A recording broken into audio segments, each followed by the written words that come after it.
in this world of AI, I think we really need to teach children how to critically think. I think we need to be really careful about that and not losing that curiosity, because I think there's a danger that AI, if overused, we're going to completely lose those skills. I would have loved to have been exposed to different types of careers and just pathways laid out in front of me, and have an understanding of why what I'm learning now helps me do that. I'm future focused. I always do things in my future self's best interest. If you think about it, naturally as young people, we aren't future focused. We think about now and here, and our social lives are really important. If your only role model is somebody within your local community or somebody that happens to be doing something that is potentially damaging for you as a life choice, then that's going to be the outcome. I still don't have a specific career path in mind. I just want to experience everything, and I want to expand my skill set in things that interest me and see where that takes me. Hi, Hannah. Welcome to The Education Effect. How are you doing? I'm very well, thank you. How are you? Really good, thank you. I'm really excited to have you on The Education Effect, and I'm really excited for everyone just to kind of get to know you a little bit more, and also just kind of find out about your school journey and how, whether you think that your school and your experiences in education actually shaped who you are today and your success. So for those who don't know you, who are watching and seeing you for the first time, do you want to just give maybe a brief about who you are and what you do before we get into it? Yeah, absolutely. And thank you so much for having me on. I'm really excited to have this conversation. But my name's Hannah Louise. I'm a strengths and career coach specialising in helping women in what I call the foggy middle. So it's where people know something feels a bit off, but can't quite articulate what that looks like. And I take a strengths-based coaching approach to support them in helping to understand and then articulate their strengths with confidence and help them to move forward with that in their careers. But I've also been in the corporate world a long time. So I've spent over a decade in the talent development space, a bit in change management as well. So I've got kind of a little kind of whole host of different skill sets that I like to draw from. So yeah, very excited to be here today. Yeah, thank you for that. I'm really excited. And I really love what you're doing with women and around coaching. And I think it'll be so interesting to discover, I know we will talk about it, how this kind of came about and whether you saw this for your future as a young student in school, or if this is something that you've always felt a passion and a drawing towards, or whether it was something you discovered later. So to kick us off, let's start with your schooling experience. What kind of primary school and secondary school did you go to? What kind of student were you? Just kind of paint a bit of a picture. Yeah, so I had very much the sort of small village school experience, if you like. So I lived about 5 minutes around the corner from all of my schools. So we actually did a first school, secondary school, or middle school, they called it, and then a high school, but they were all on the same street, and I could always walk to school. So I do have quite fond memories of school. Like I'm not somebody that looks back and kind of can picture specific moments and memories. I just have a general feeling of, warmth and I guess safety in a sense, because it was a big community. There was a big community aspect to it, but they were all state schools as well. And reasonably good schools as well. I knew that they were good schools for the area. So when your parents decided, that this was the school you went to, or was it more to do with it's the closest school to us, it's kind of a no-brainer? Was it because everyone in the community went there, or was there something specific that made you guys think this is why we want, Hannah to go there? Yeah, I think I knew my mum grew up not far from where we ended up living, and then I went to school. So my mum was quite familiar with the area anyway and had that sort of, smaller kind of village life, if you like. My dad was actually from Nottingham, but they had moved from London, I think, because they wanted to raise their children in a different kind of more community setting, if you like. I don't think they necessarily had the network themselves in London. And I think they were looking forward to coming somewhere where, they could obviously feel perhaps, that we would have that level of safety and community, but then they would also have a network of parents as well. So I think that factored into the thinking, and knowing that they were good schools at the time, and that, it wouldn't be too disruptive, me moving from one school to the next, because they were all in the same area. And my nana lived close by as well. So obviously that helped with childcare and school pick, when we were younger and we couldn't necessarily walk the 5 minutes by ourselves, my nana would come and pick us up, and we would go spend, a couple of hours at her house as well. So I think that was, probably kind of the main things driving the decision. Yeah, no, that's good. I think you must have automatically felt some sense of belonging, I can imagine. Just kind of having close knit of people around you that you're familiar with, families, going into school. Yeah, thank you for that, because it's a nice picture. And then in school now, what was that like in terms of your personality, your character, and teachers? Would you say that you were a very studious student, or, the chatterbox, or, paint us a picture about what that was like and how that affected your school life per se? Yeah, so I would say that I was the goody two shoes. I was very well behaved, which I now find really funny, to be honest, because I mean, sidetrack, but I actually went back to visit my school a bit later on, and I actually realised that I think because I'd been such a goody two shoes, like it's almost like the teachers, I think, remember the kind of the people that were a bit louder and a bit naughtier and all that kind of stuff. And although they would be chastise you at the time, I think they quite liked those kind of bigger personalities. Whereas I think I probably, I didn't take as many risks. I wasn't loud. Like I said, I really just hated the idea of getting in trouble. I think I was pretty studious, and I did well with my grades and things from quite a young age. And I was sort of one of those kind of people that, and I still am today, I call myself a multi-passionalist, or kind of somebody that, I guess the older phrase is jack of all trades, which I don't like. But I was somebody who was sort of, I was, decent at everything rather than specializing in one thing or another. But I remember really enjoying learning. And I think in my earlier school experiences, I enjoyed the fact that I did really well. But I think as I got into probably high school, to be honest, I started to assign my personal value with performance, and that became actually quite a negative thing. My entire identity became about being a studious and having good grades, which caused me problems later on, I'm sure we'll get into. But I think it was interesting because I did enjoy it earlier on, and then it became a bit of a sort of double-edged sword, if you like, a bit later on. Oh wow, what was that word you just said? Instead of saying a jack of all trades, you called it something else, which I quite like. Was it passionless or something? Yeah, it's like what did you multi-passionalist or multi-potentialite is one of the other kind of ways to say it. I like that. It's more positive. Yeah, exactly. It's trying to put a more positive spin on it, because I think obviously, the phrase "a jack of all trades, master of none," which sounds really negative, but I like this idea that I know a little about a lot of different things, and it makes me a very kind of adaptable person that I can get on with most people, because I can find a level of common ground, or a similar interest, because I have a broad variety of interests. I will never be the expert in something, and from a career perspective, that took me a little while to figure out, because I thought it was going to do me damage in my career, if I'm honest. But actually now I see it as a bit of a superpower. So you mentioned something as well about loving learning and being kind of the goody two shoes. Looking back, do you feel like that was learned behavior? Do you feel like that was kind of cultivated for you? I know that there's a lot of links in regards to, parents that are reading to their children, or children that are reading from a young age. These are kind of the similar values that are obviously preferred in school. And so if you're already doing that at home, and school is also encouraging that, you're going to basically be a lot more successful than somebody who hasn't come from that kind of similar values per se. What do you think for yourself? Do you feel like this is just me, it was innate? Or do you think that there was certain things that might have cultivated that love of learning, that studiousness, that, happy to just basically try things, do well, and not be the class clown, etc., or resulting to that to appease one? Yeah, I mean, I think it was mainly sort of positive reinforcement, I guess. I think the more I performed well and the more I did the things I was supposed to, I would get the positive reinforcement from it, from my parents, from teachers. And I obviously enjoyed that feeling, I guess, of being praised for something. I kind of never really had, I don't know, this is different for other people, but I never really had the experience of sometimes, I guess, for some people, unfortunately, the only attention you might be able to get is if you play up, and that's where you get, your parents actually showing you some attention. But I think I didn't have that experience. Mine was very much the opposite of on the positive reinforcement side. So I think that sort of really embedded that sort of behaviour. But I also was somebody that always took the idea of the consequences really seriously. I think my parents did a great job, to be honest, of saying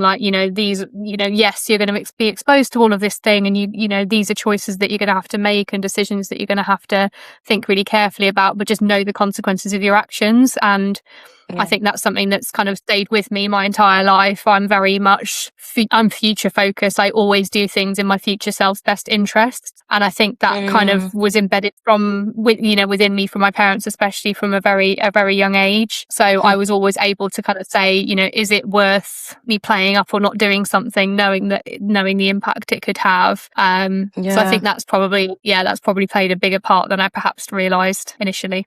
No, that's amazing what you said about future focus, because I think if you think about it naturally as young people, we aren't future focused when we were young. Like, we don't think about the future. We think about now and here, and, our social life's really important. That what we're seeing around us is really important. We don't really think about 10 years, 5 years, 20 years time as much.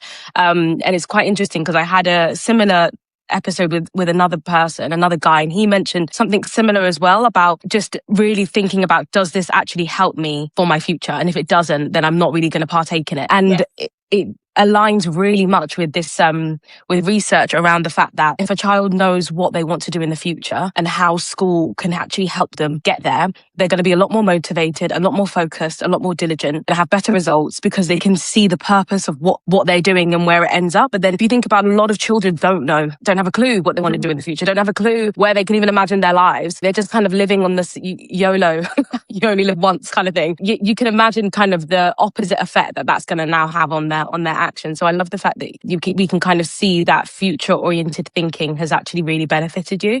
Tell us about what you wanted to be when you were younger. So when we're thinking about careers, being in secondary, what was your aspirations back then? And were you encouraged, and kind of were you in an environment that cultivated you to believe that you can be such a thing, or Yeah, it's a great question. I mean, I think I wanted to be a range of whole different things, I think, as a lot of children do as they grow up. I mean, for a long time, I seriously wanted to be an astronaut. And I actually, and I did for into my kind of early adult years as well, to be honest. And it sort of factored into my thinking of why I picked a university in a way. But I don't think I necessarily, especially getting into high school, I didn't really have a clear idea of what I wanted, but I always felt like I had the option to do lots of different things. I think my parents always made me feel like I had the, options, but I think the only problem with coming from a school that is a bit sort of small village kind of style, if you like, was they presented to us very limited options. We didn't really do proper careers days or hear from people in different industries. Like, there was around where the school was, there was a large sort of agricultural industry. So I always felt like my two options were to do that or go to university. It felt like, I know it wasn't probably as black and white and that as that in reality, but that's how my kind of feeling coming out of it. They very much pushed people to go to college and go to university. And because my dad had done that, and I know that's something they wanted for me, I kind of just took that as, okay, well, that's the route I'm going down, I guess. But I think even getting into then, the college environment, I was happy to kind of play that game, if you like, and it felt like a bit of a game at points. But I kind of happily went along to college, not really thinking too much about it, just assuming I would go to university and I would figure out what I wanted to do. And then it wasn't actually until my second year of college that, and I think, again, a lot of people have this realization, I kind of had a bit of a moment of being like, what am I doing all of this for? Like, where am I going with this? I feel like I've had sort of a clear idea of what I wanted, even though it wasn't, specific. And I just kind of immediately sort of saw my whole life mapped out of, go to university, get a job, get married, have kids. And then I was like, wait, what the hell? What am I doing? And I kind of struggled with that for a little bit, because it made me really question, whether I wanted to go down this traditional path or not. And it came to picking universities. And to be honest, I just picked the course that I liked the most at college. I liked doing psychology as a subject. So I thought, well, if I'm going to do university, I'm going to do psychology. And luckily I went to university the year before they upped the fees again. And, so I kind of went at a time where it felt like it sense to go almost for the sake of it, which now I think people have really got to question that, because it's so expensive, right? But I just kind of ended up picking the subject that I liked the most. Funnily enough, then also just sort of landed in a random career after university, after having gone to a jobs fair that wasn't necessarily related to psychology either. So I think I have always been very open-minded and kind of, open to opportunities. And that has seen me a fair way in my career. I'm not sure I ever really had a specific vision of where I saw myself in the future. I just knew that there were certain steps that I should be taking, if that makes sense. Yeah, it does make sense. And I'm sure we probably went to uni same year, because I was also the last before that big. Oh, no, I wasn't. I was the jump. So I went after you. Oh, I was the first year. I'm so sorry. I was the jump. I remember, I was the first. If you're enjoying this conversation so far, then don't forget to give this video a thumbs up. Make sure to comment your thoughts below, and please subscribe. And don't forget to click that notification bell so that you're reminded every single Thursday for a new upload. But yeah, it's so interesting because it shows how exposure is everything, and how, if you were in an environment where they had lots of different arrays of opportunities, or even just presenting to you different routes, that you can do an apprentice, you can do an internship, you can do this, you can do that. Maybe your route might have been different, but it was just kind of either agriculture, what you're seeing around you, or university, and you'll figure it out. And I think that's one of the reasons why I'm really passionate about education, and particularly passionate about having conversations like this, because I do feel that a lot of our schools need to put more emphasis around young people discovering their strengths, young people discovering kind of qualities that they have that can help them with their careers much earlier on. It doesn't need to be something that you've got 2 years of A-level and then you need to figure it out. It's like, but we could have been having this conversation right from year 7, helping them realize these great skills that they have. And I think it just helps a lot of children that are from particularly lower class backgrounds, particularly backgrounds where they don't have any exposure, so they can kind of break those cycles really, and those narratives that if you're from here, you're less likely to do well. So in regards to your, studying psychology, and, how did you get to where you are today in terms of, because it kind of links with what you're doing and psychology, I would say. But how did you get into where you got into? And then I'd love for you to also share with us whether you feel that school actually prepared you for this, or whether you think it was other things outside, mentors, or, I don't know, opportunities or experiences. So let us know.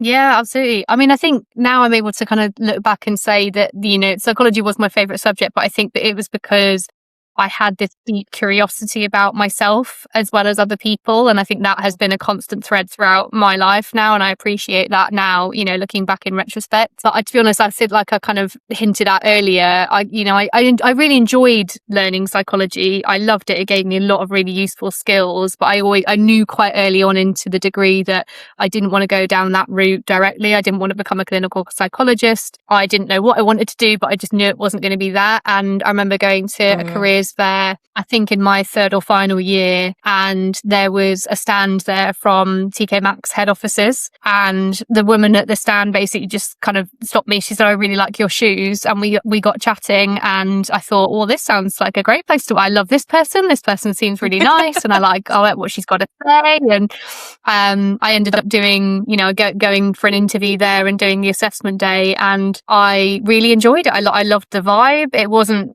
necessarily related to psychology. They were just looking for graduates, but very much just fell into a career in retail, which I then stayed in for about 8.5 years. But I think because of that draw back to psychology and the curiosity about people, I remember I basically started in a graduate program that was about planning and buying and allocating goods across our stores in Europe. But I remember almost day one, I think, sitting in the training, because I had an amazing training program. I remember sitting in the training and looking at the people training and going, actually, I think this might be what I want to do. This sounds like a bit of me. But I stayed in that sort of area of the business for about 3.5 years. Because again, like me, thinking future focused, I knew I wanted to become a manager first before going into a learning and development space. I knew that there'd be benefit in me having that experience to be able to then take that into, more of the talent development side of things. But I stayed connected to that team throughout, because again, I kind of knew that I needed to put my foot in the door and say, like, I'm still here. And I kind of, volunteered to help with trainings and things. And then finally made the move into the learning and development function, which I absolutely loved. It's been, one of the favourite moments of my career. Did that for, a good few years, a few different roles within that. and then sort of decided that I was missing something in my skill set, because I'm somebody that I like to collect experiences. I still don't have a specific career path in mind. I realized at one point that I just want to experience everything, and I want to expand my skill set in things that interest me and see where that takes me. And so I decided at some point that I wanted to try change management, because I felt like I'd done a little pieces of it in putting into place new learning systems and processes and experiences, but I wanted that formal training, which I got. And then I felt a bit disconnected from the people side of it again, and I knew that I was looking for something else. I always liked the idea of doing something like therapy or counselling, but I'd never really come across coaching before. And I started to think about it more seriously, I think probably through COVID, as a lot of people did start to question things and look elsewhere. But I decided to do a coach training program with the Coaching Academy, kind of just because I want to learn again as well. I feel like I need to learn something again. I feel like I got a bit stagnant in my career, and I absolutely loved it. I did just over a year's worth of training with them. Had to obviously do a lot of practice sessions, and I kind of realized actually it was something I was quite good at. And then in terms of translating that into a business, you've obviously then got to think about, well, what is it you want to coach other people on? And I realized that the journey I'd taken personally in my career and how I'd discovered my own strengths and used that to collect all these experiences, like I say, and kind of curate a career that I was really proud of. I realized that I help other women do the same thing, and it's kind of, it is very much something that always gets on me. It makes me emotional when I hear women say they don't feel good enough, or they don't have the tools they need, or whatever that looks like. I think it's something that I did it, you can too, because I was very unsure of myself earlier in my career. But I think your other question about how much school influenced that, I actually feel like I had to unlearn quite a lot, because like I said, I was the goody two shoes, and I think that meant I was less up for taking risks and just trying things and be willing to fail. And that's something that I do a lot more of now and has helped me a lot more in my career. So those are some things I had to almost unlearn in my adult life. I also think what I did love about school, and something I struggle now with in my adult life, to be honest, is just having that dedicated time to learn. I think it's really, really hard to do that as an adult, because you have to find your own time in amongst all the chaos of life and work and everything else. I think it's really hard to get that experience ever again, unless you get back into training. And I think it really did help me develop the curiosity, and the critical thinking, I think, is a huge one, which I think is a bit, that's something that we feel a bit is potentially under threat with the rise of AI and things like that. And psychology definitely gave me that critical thinking element. But I actually think one of the bigger influences during my earlier life was my peer group.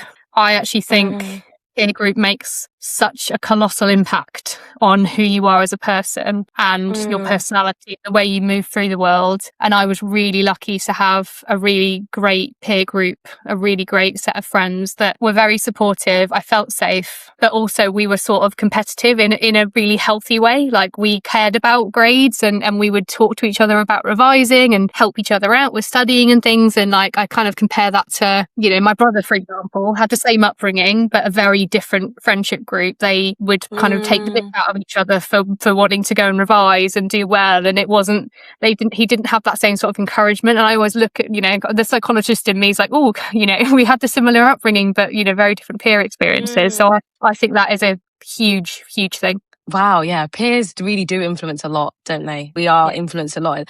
And I love the fact that what you said about competitiveness, because another person as well that I spoke to, he also alluded a lot to this competitive nature that he's had, and it's helped him to achieve so much at such a young age. And it's quite funny because there's always a debate in education whether we should be encouraging competitiveness or not. But I think actually looking at competitiveness in a positive way, not that if you lose you're a failure, but actually we can actually do better, we can do more. And yeah, I think psychology is definitely something that I really want to learn. I'm a sociologist. I studied sociology. So I see everything as like, your environment, and it's not surprising that I'm doing the education effect and looking at your schooling experience, how did it affect you, whereas a psychologist might look more about like internally how it might be influencing their behavior. So I know that I definitely want to look up psychology to get more of a holistic picture, I think, about humans and just the way that we are. It's quite interesting that you said about peer and curiosity. I definitely agree. So if I just asked you, this would, because you've given us context now, but what I would say is, if it's a yes or no statement, Would you say that your schooling experience actually prepared you for your success and what you're doing now? Do you look back and say, yes, this prepared me? Or would you say no? Yes, but in a much smaller part than I would. Okay. Yeah. Yeah. I know that's not strictly a yes or I get you. Yeah.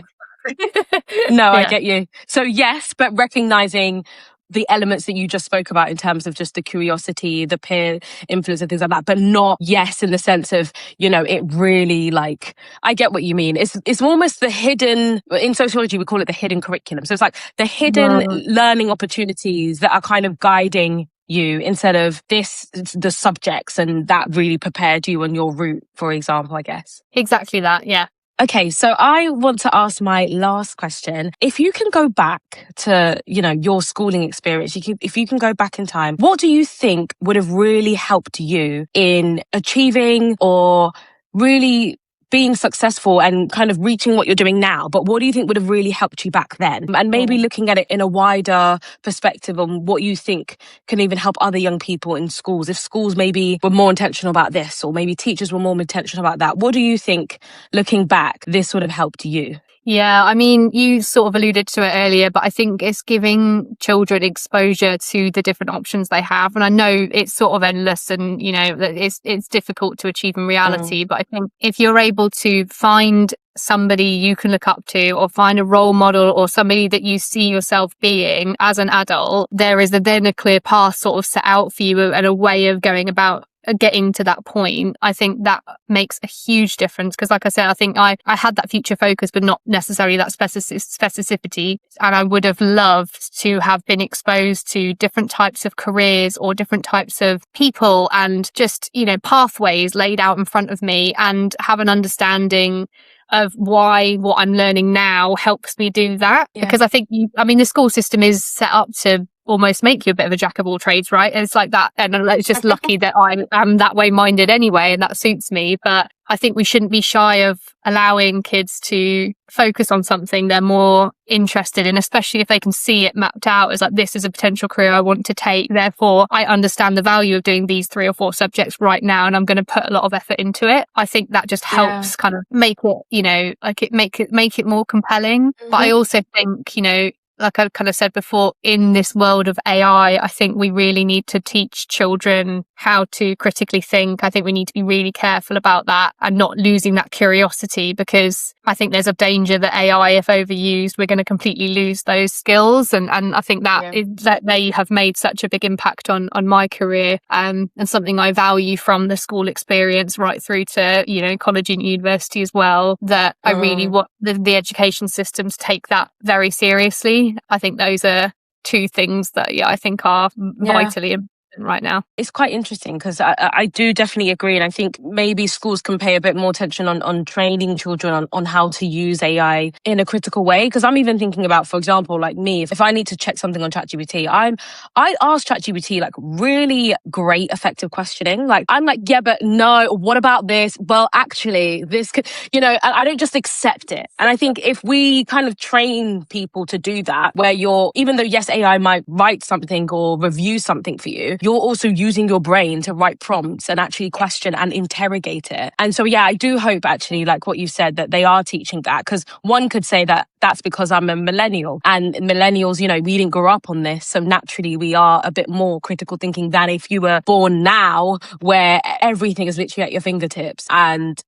so, and I also love what you said as well about exposure, kind of on the back of what I said in terms of careers, but also just the fact that, it really does show why some young people in certain environments kind of choose a life of like crime or, a life of all these things. Because like what you just said, a role model. And if they're seeing a role model in their estate, or they're seeing a role model and they're thinking, oh, wow, you've got lots of money. And oh, wow, you've got this. I want to do that. Like they're not even going to fathom that their great analytical skills can actually be used to be a data tech consultant and they can earn 6 figures. They're not going to think that. They're going to think, well, he's got the great car and the great money now, or she's got the great, I'm just going to do that. And it really does show that we really need to kind of unpack this. That's why I really think that, subjects like psychology, sociology that make you ask why AI and think things through, I think they should be compulsory, because a lot of people then be able to understand, this is why I behave like this, or this is why all my family are like this, like, and then they can actually do something about it. Because if not, you're just passive. You don't question anything about life. You just accept everything, and you're like, this is just the way I am, you know? Yeah, I don't know what you think about that, but yeah.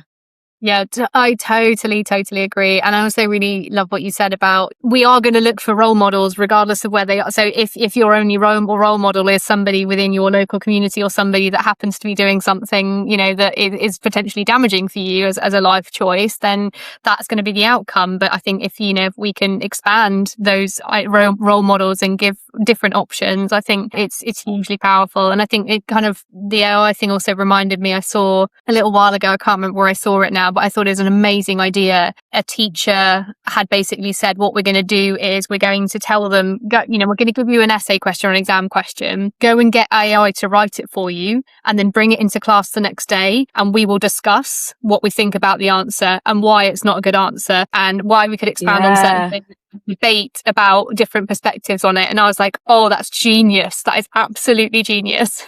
So good. That's so good. Isn't that so good? Because and then it also helps them to not even rely on AI all the time. And it also helps them to know how to even critique any piece of information. That's so good. I'm going to take that. That's brilliant. Yeah. That's brilliant. Hannah, it's been such a pleasure talking to you this morning. And honestly, like, it's been so insightful kind of understanding your journey and how you got to be who you are today, doing coaching women and kind of helping people unpack about their careers and their future. And yeah, I'm really sure that hopefully people listening will take one or two things, if they're parents, for their children, but also schools and teachers really thinking about what can we do from now to really help the future of their young people. So yeah, thank you so much for coming. It's been a pleasure. Of course. Yeah, I really thoroughly enjoyed the conversation. So thank you again for inviting me on. Thank you. If you enjoyed this conversation, then do not forget to subscribe, join the Education Effect family, and I can't wait to see you with my next guest.